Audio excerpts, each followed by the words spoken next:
The great crystal chamber of the Galactic Council was silent, the kind of silence that made even the air feel heavy. Dozens of alien leaders sat in their high seats, their eyes fixed on the entrance.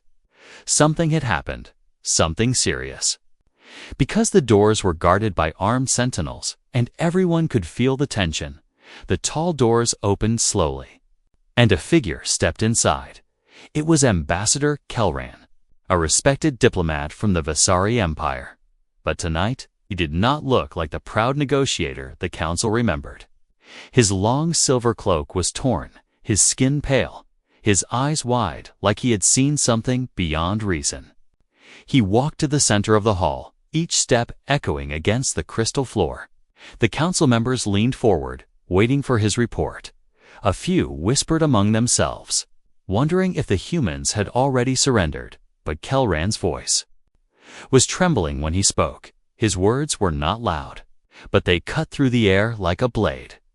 "We can't win," he said, "humans are gods of war." The council erupted in disbelief. Some laughed, others scoffed. A reptilian warlord clicked his jaws and said, "Impossible. They are small, weak, barely beyond primitive technology." Another alien diplomat smirked and added, "They are emotional, undisciplined. They fight with chaos, not strategy." Kelran did not smile, he did not blink. Instead, he closed his eyes for a moment, as if remembering something he wished he could forget. "You think they fight with chaos because you do not understand them," he said slowly. "I have seen them fight. I have seen what they become when war begins." His hands shook slightly. "You think their machines are outdated, their bodies fragile, but you do not see the truth." The council quieted, his tone forcing them to listen. Kelran began to tell his story. His mission had been simple: travel to Earth, deliver the council's demands for surrender, and return with their answer. The Vasari Empire believed humans would kneel once they saw the size of the galactic fleet. "When I arrived on their world," Kelran said, "I expected fear. I expected begging. I expected them to accept our terms at once." His voice darkened. "But that is not what I found." He described the human cities full of movement, noise and determination. Even in peace, they prepared for war. Their soldiers trained in the rain, in the snow, in burning heat. Their weapons were not beautiful, but they were deadly, built for purpose, not for show. I watched their military drills, Kelran continued.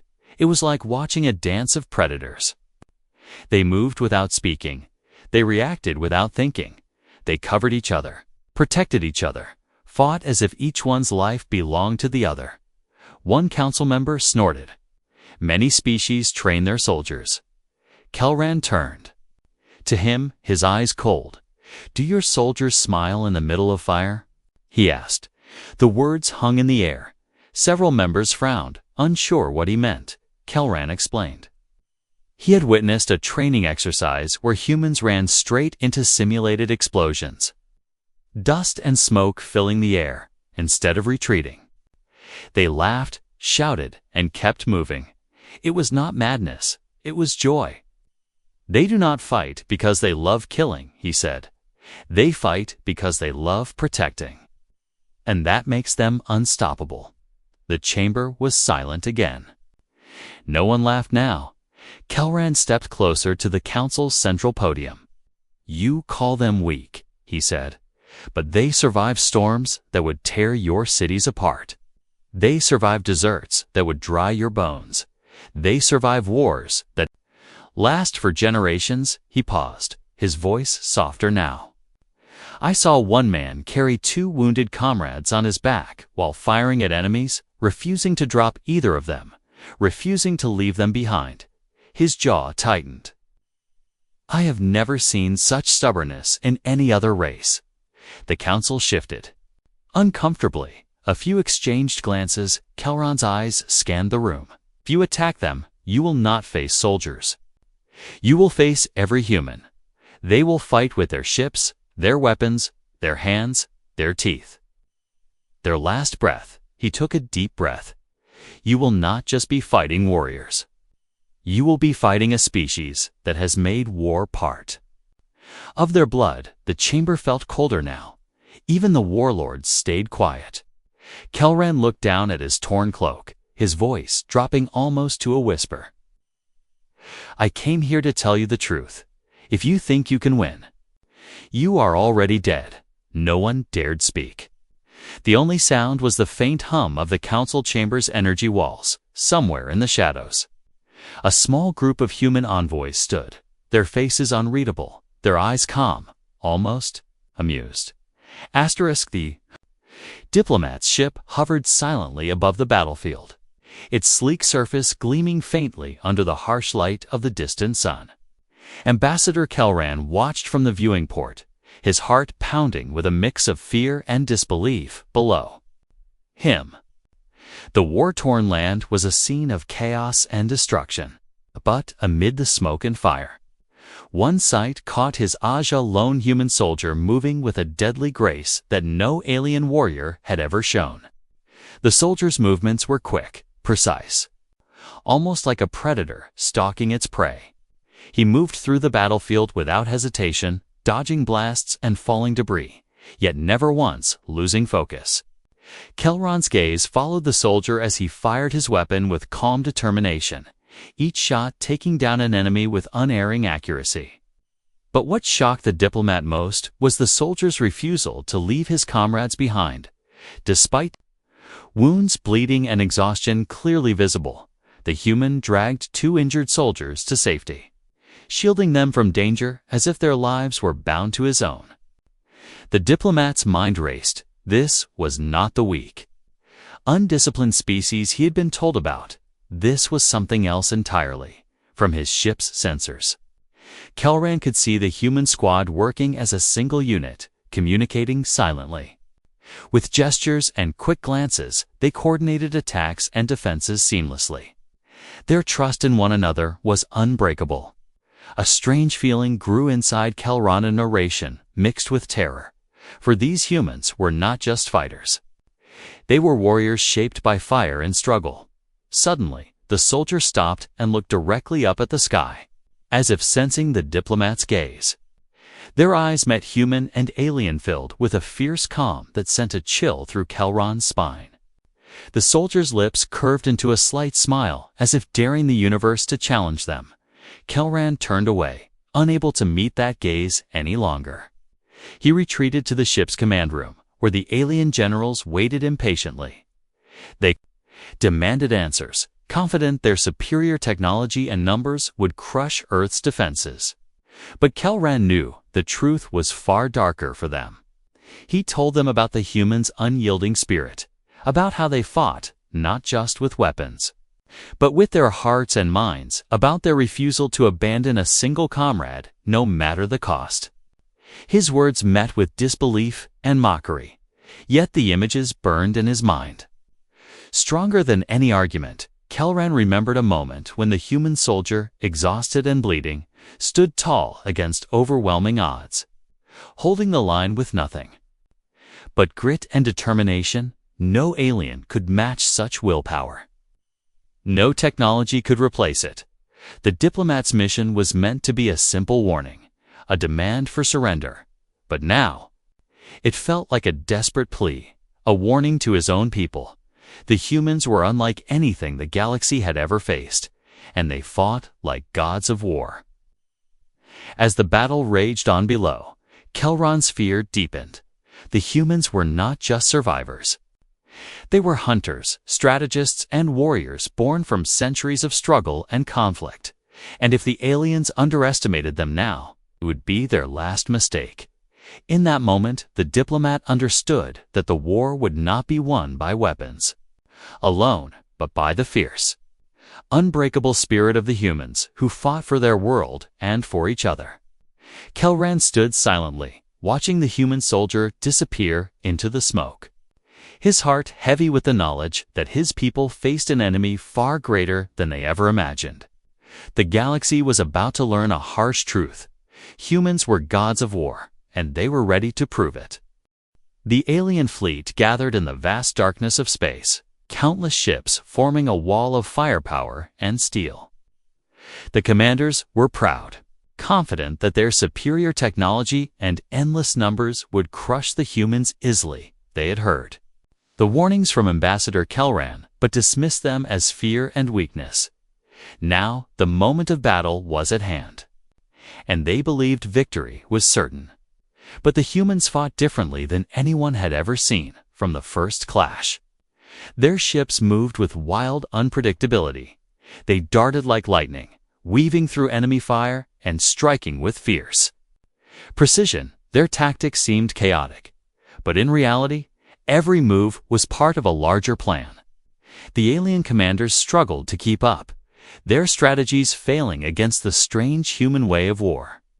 One human ship sacrificed itself, flying straight into a deadly trap to save its squadron. The explosion was massive, but the saved ships used the moment to break through enemy lines.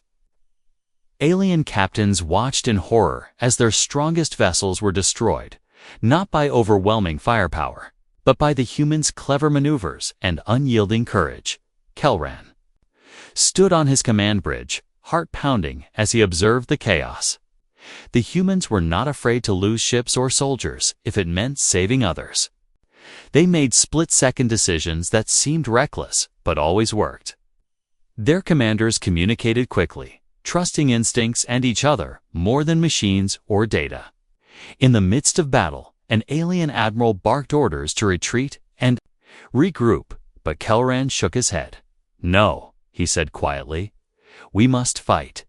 But with respect for what we face, the alien leaders looked at him with confusion. But he was already thinking deeper. He remembered how humans trained their soldiers, how they accepted pain and death as part of life, how every human soldier was not just a fighter, but a protector, a being who would stand and fight, even when hope seemed lost. The battle raged for hours, fleets crashing against fleets. The stars around them seemed to burn brighter with the fires of war. Yet the humans pressed on, their resolve unbroken. Alien ships that once seemed unstoppable were falling one after another. Kelran's mind raced as he saw the truth unfold. This was no ordinary war. This was a test of spirit, will, and heart. The humans did not just fight to win. They fought to survive and to protect everything they loved. He saw how humans used the environment to their advantage. Weaving through asteroid fields and using debris as shields, they hacked into alien systems with daring attacks that disabled entire fleets. Kamikaze drones flew into enemy ships, sacrificing themselves to save others. No other race would risk such losses so willingly. The Diplomat knew now why the Council had been so wrong to underestimate humans. They were not just warriors. They were gods of war, born from endless conflict and struggle. They had learned to use everything, pain, fear, love, and hate, as weapons. As the battle reached its peak, Kelran looked out at the stars, now stained red with fire and blood. He whispered to himself, "They do not fear death," and for the first time, he truly believed it. The alien fleet began to falter, their ships retreating in disorder. Thus, the humans pressed their advantage, relentless and fierce. The Council's pride was shattered, replaced by fear and respect. Kelran felt a strange calm wash over him. The war had shown him the true power of humanity, a force unlike any other. He wondered what would come next, but one thing was clear. This war would change the galaxy forever. The alien diplomat found himself a prisoner in a human outpost after the fierce battle in space. His hands were bound, but his mind raced faster than ever before. The humans around him did not act like the cruel conquerors he had imagined. Instead, they moved with calm purpose, tending to their wounded and preparing for the next fight.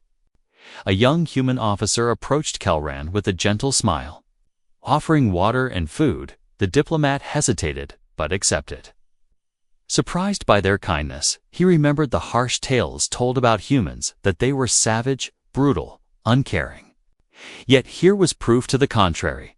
The officer spoke slowly. Knowing the diplomat's language, war is not about glory for us, she said. It's about survival, about protecting those we love. Kelran listened closely as she shared stories of human history, tales of endless wars on their home planet, Earth. He heard about soldiers who faced impossible odds, who fought not because they wanted to kill, but because they had no choice. Humans have been shaped by struggle, she explained. Our world has tested us with disasters, rival nations, and constant conflict. We learned to be strong, to never give up.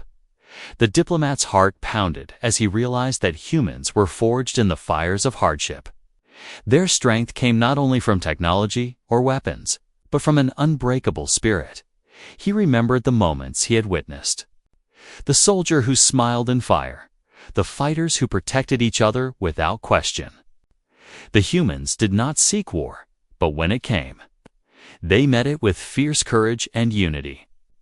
Kelron's thoughts were interrupted by the sound of distant alarms. The human base was preparing for another attack, but there was no panic, only focused determination. The young officer stood tall, ready to lead, her eyes burning with quiet fire. As the diplomat watched, he understood the true meaning of their power. It was not in their machines or numbers, but in their minds and hearts, in their willingness to face death for each other, to fight for a future, no matter the cost. He felt a strange respect growing inside him, mixed with fear. For the first time, he questioned everything he had believed about war and strength. The humans were not the weaklings his people had thought. They were something far greater. The officer looked at Kelran and said softly, "We don't start wars, but we always finish them." Those words echoed in his mind long after she left. They carried a weight heavier than any weapon, heavier than any fleet. In the quiet moments that followed, the diplomat realized his mission had changed. He was no longer just a messenger of threats, but a witness to a force that could reshape the galaxy. The humans were gods of war, not because they loved fighting, but because they had learned to survive and protect with unmatched will. Kelran closed his eyes, trying to prepare for what lay ahead. But he knew one thing for sure: underestimating humans would be a fatal mistake. Outside the base, the stars shone cold and distant, but inside, a new war was being fought, one of minds, spirit, and unyielding courage. The skies above Earth burned with the glow of enemy fleets descending. The alien alliance had gathered every ship they could muster, determined to crush humanity in one final, overwhelming strike. From orbit, the blue planet seemed small, fragile, easy to conquer, but on the surface, the humans moved with a precision and confidence that made Kelron's chest tighten. The diplomat stood on the edge of a human command center, still under watch, but no longer treated as an enemy. He could see the preparations everywhere. Old war machines were pulled from storage, patched together, and armed again. Factories ran without rest, producing weapons, armor, and supplies.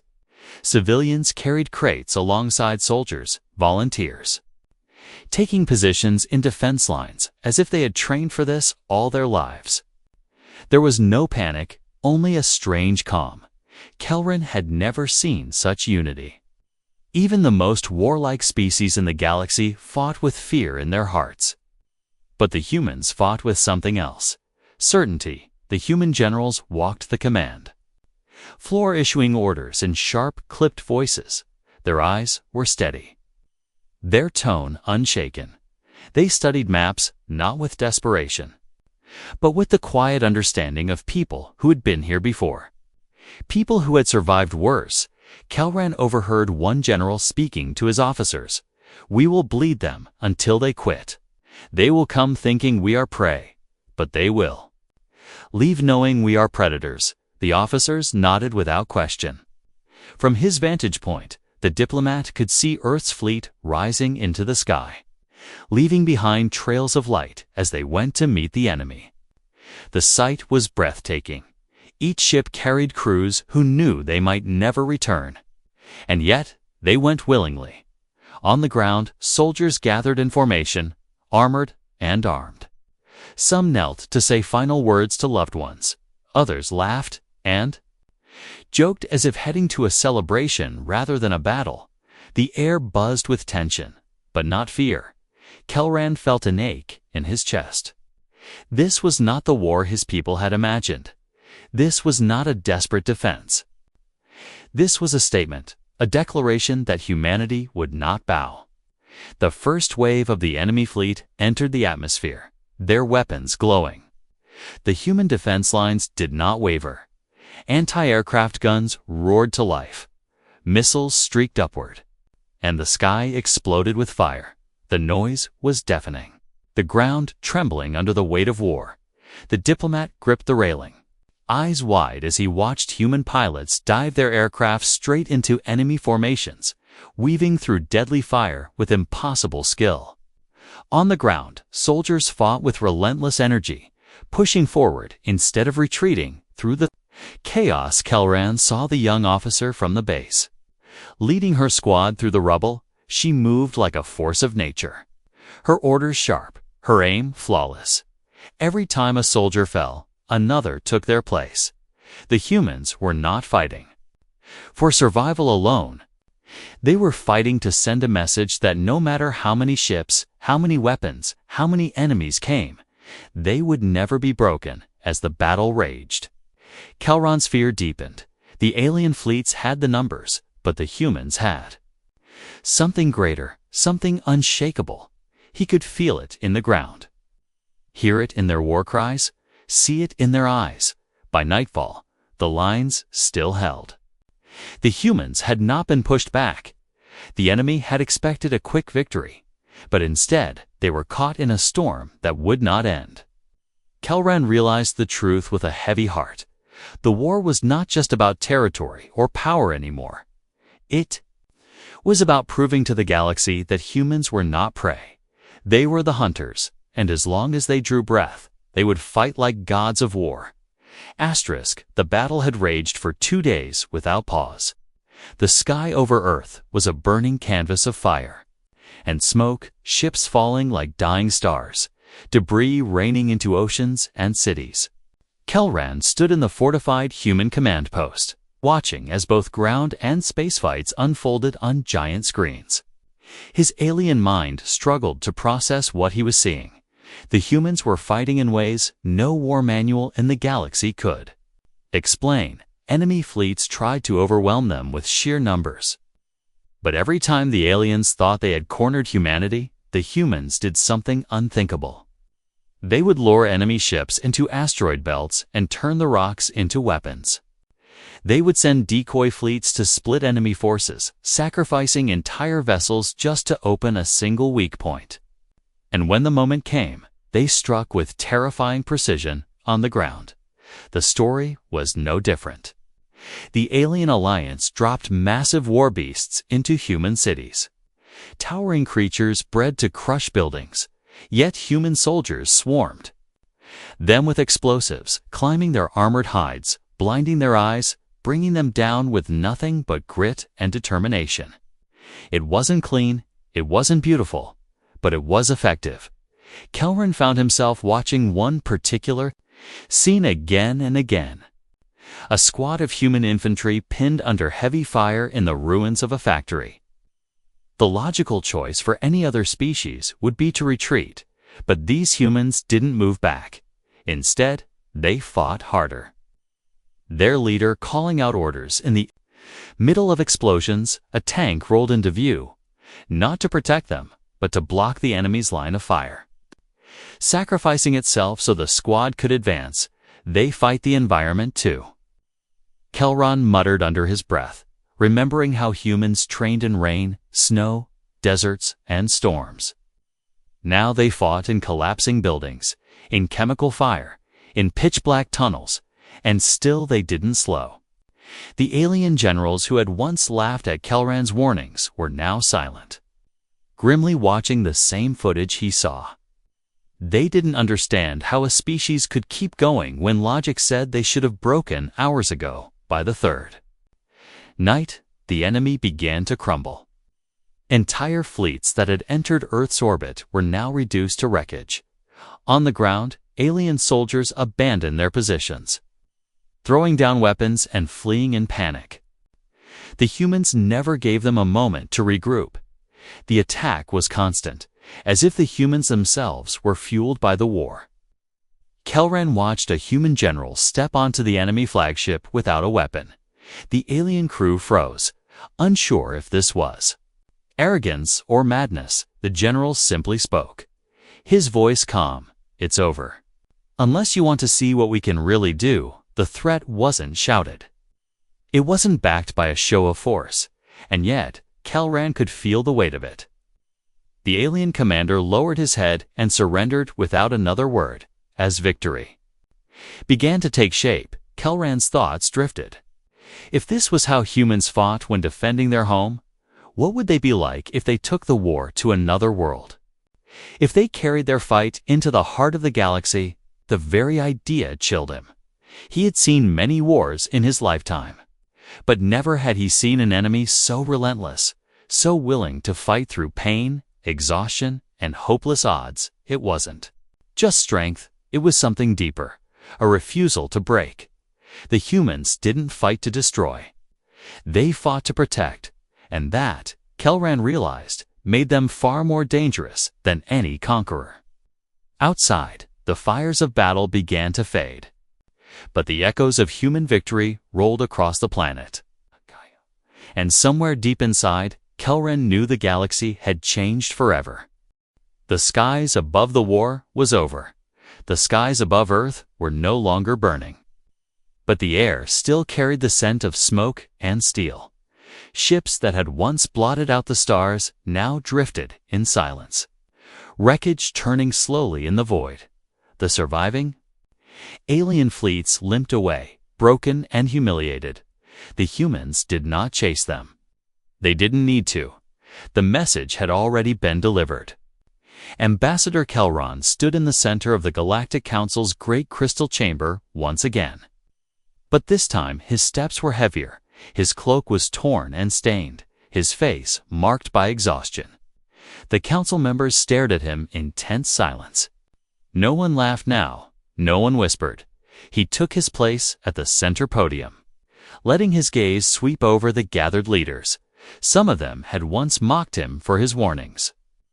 Others had ignored him entirely. Now, all of them leaned forward. Waiting for him to speak, Kelran's voice was steady. But the weight behind it made the chamber seem smaller. "You asked me before what I saw," he said. "You asked me why I returned from my mission in fear." He paused, taking a slow breath. "I will tell you again, and this time you will listen." He told them of the first soldier he had seen on Earth, the one who moved through fire like a predator. Of the battles in space where human fleets turned chaos into strategy. Of the soldiers on the ground who fought in storms of metal and flame, never retreating even when death was certain. He spoke of the human officer who had given him water instead of a blade, who had explained that their wars were never about glory, only about protecting what mattered. He described the moments when humans laughed in the middle of battle, not because they were mad, but because they refused to give fear any space in their hearts. The council listened in silence. Many of them shifted uncomfortably as he went on. "They do not fight like us," Kelran said. "They do not measure victory by territory or numbers. They fight for each other. They fight for home. They fight until the enemy has nothing left to throw at them, and then they keep fighting." He leaned forward slightly, his voice lowering. "We cannot win against them, not because their weapons are greater, but because their will is unbreakable." A cold murmur rippled through the chamber. Some council members still wanted to argue, but their eyes betrayed their doubt. Kelran's gaze hardened. "When you face a human in battle, you do not face an individual, you face their history, their struggles, every war they have ever survived. You face a species forged by hardship into something the galaxy has never seen before." He let the silence stretch. "You face gods of war. The words hung in the air like a sentence passed down from the stars themselves. No one spoke, no one dared. Somewhere in the far corner of the chamber, a group of human envoys stood in the shadows, their faces calm, unreadable, but their eyes sharp, as if they knew exactly what Kelran was saying and why. For a long moment, the council chamber was utterly still. Then, slowly, the alien leaders began to understand the truth.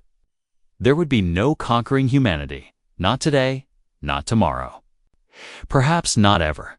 Kelran stepped down from the podium, his shoulders heavy, but his heart strangely lighter.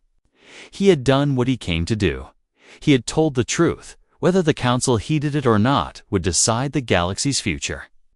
As he passed the human envoys, one of them met his eyes and gave a faint, almost knowing smile. It wasn't the smile of a victor gloating over an enemy. It was the smile of someone who understood that the game had only just begun. Kelran left the chamber without looking back, but the echoes of his words remained. They would whisper through the halls of power, across star systems, into every mind that had once believed humans were weak, and somewhere, deep in the darkness between the stars, humanity prepared for whatever came next, not out of fear, but with the steady confidence of a predator that had already survived the hunt.